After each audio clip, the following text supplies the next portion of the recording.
Hmm?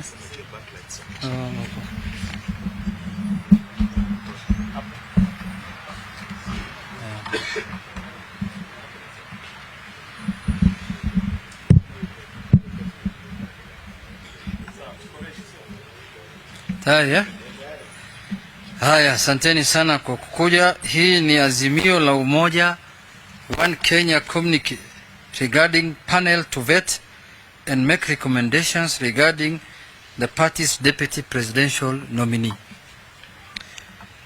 At its inaugural meeting held on 21st April 2022 at the Kenyatta International Convention Center, the Azimio la Umoja One Kenya Coalition Council, at the request of the party's presidential candidate, His Excellency Raila Amolo Odinga, resolved to appoint a 7-member team to assist and advise the candidate regarding the nomination of the party's deputy presidential candidate.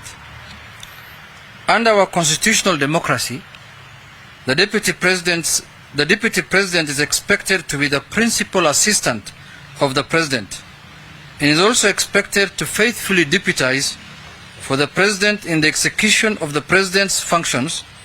Further, when the president is absent or is temporarily incapacitated and during any other period that the president decides, the deputy president shall act as the president.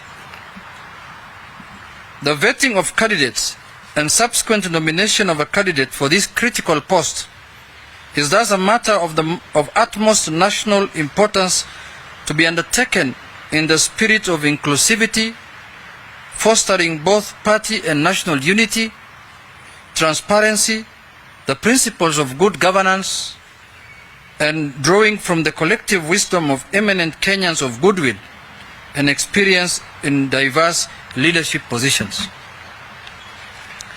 In view of the foregoing, and in consultation with the Coalition Council, His Excellency, our candidate, Raila Amolo Odinga, has appointed the following panel members to assist and advise him regarding the nomination of the party's deputy presidential candidate.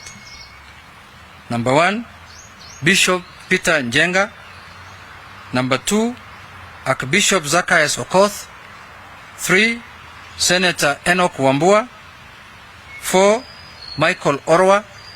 5, Dr. Noah Wekesa. 6, Sheikh Mohammed Khalifa. And 7, Mrs. Beatrice Askul Moe.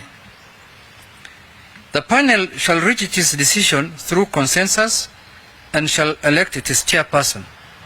The panel secretary shall be Mrs. Elizabeth Mayo. In undertaking this solemn task, the panel shall be guided by the following core principles.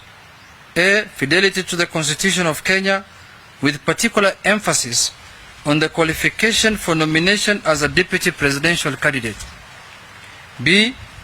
Eligible candidate must demonstrate in word and deed that nomination to the high office of Deputy President of the Republic of Kenya is a public trust to be exercised in a manner that 1. Demonstrates respect for the people, brings honor to the nation and dignity to the office, promotes public confidence in the integrity of the office, and demonstrates the value that nomination to the office is a responsibility to serve the people rather than the power to rule them. C. In addition, the eligible candidate must demonstrate in word and deed fidelity to the following guiding principles of leadership and integrity. 1. Personal integrity in public and private life. 2. In previous public service or private affairs, objectivity and impartiality in decision making, and in ensuring that decisions are not influenced by nepotism, favoritism, other improper motives or corrupt practices. 3. Selfless service based solely on the public interest, demonstrated by honesty in the execution of public duties, the declaration of any personal interest that may conflict with public duties, accountability to the public for decisions and actions, and discipline and commitment in service to the people. The panel is required to submit to the candidates names of the suitable candidates for his consideration on or before 10th May 2022. Signed at Nairobi this 27th day of April by Junet Mohammed, Secretary General of the Azimio la Umoja One Kenya Coalition Council. End of statement. I think it's very clear, isn't it? Yes.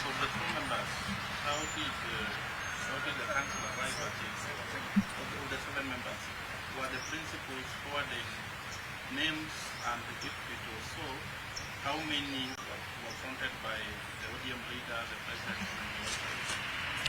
president? My statement is very clear. It's written in English. I've told you that the panel was appointed by the presidential candidate. It's written here. In view of the foregoing, in consultation with the Coalition Council, His Excellency Raila Amolo Odinga has appointed the following panel members.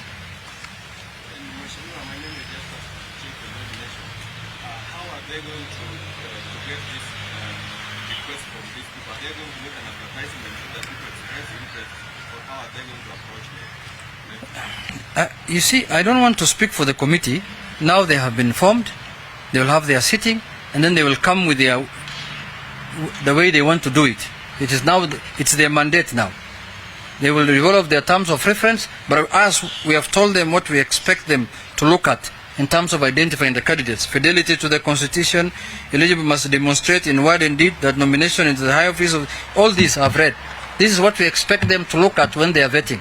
But how they will do it, we will leave it to the committee to decide, and the committee to come up with the modality they want to use and the methodology they want to use in identifying the right person to be the running mate of His Excellency Raila Amolo Odinga. Yes.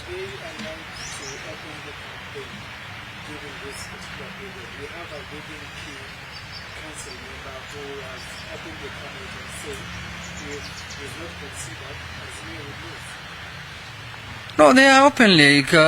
Somebody can campaign. This is an open position, but the council and the presidential candidate has formed this team to look into that. You know, what I've learned from this process, there are many candidates. Some of them looks like they are sponsored by the media. They look like they are deputy presidents for the media. So let everyone show his interest, and then we shall know who was serious and who was the media candidate from this committee. They will tell us. Yeah.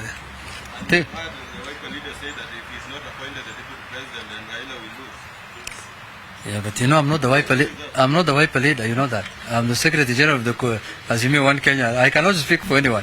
Yeah. I can only speak for Azimio One Kenya coalition. That's it.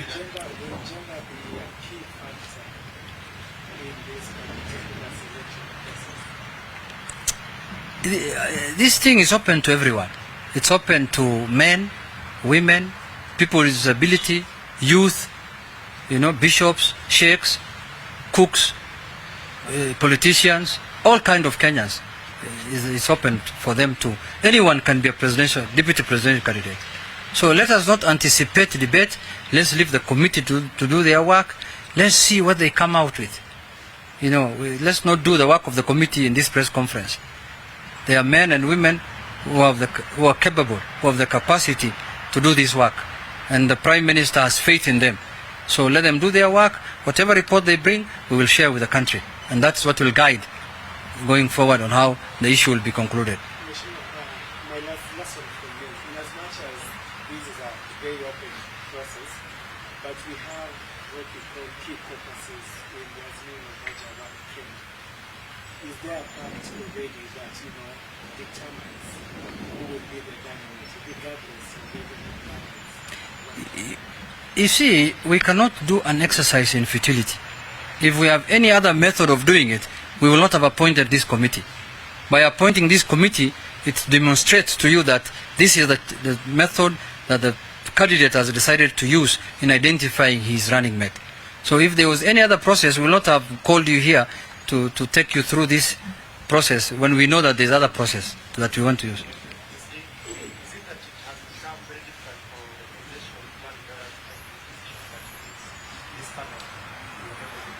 Not at all. This is the international best practice. And we are borrowing from other democracies that have matured.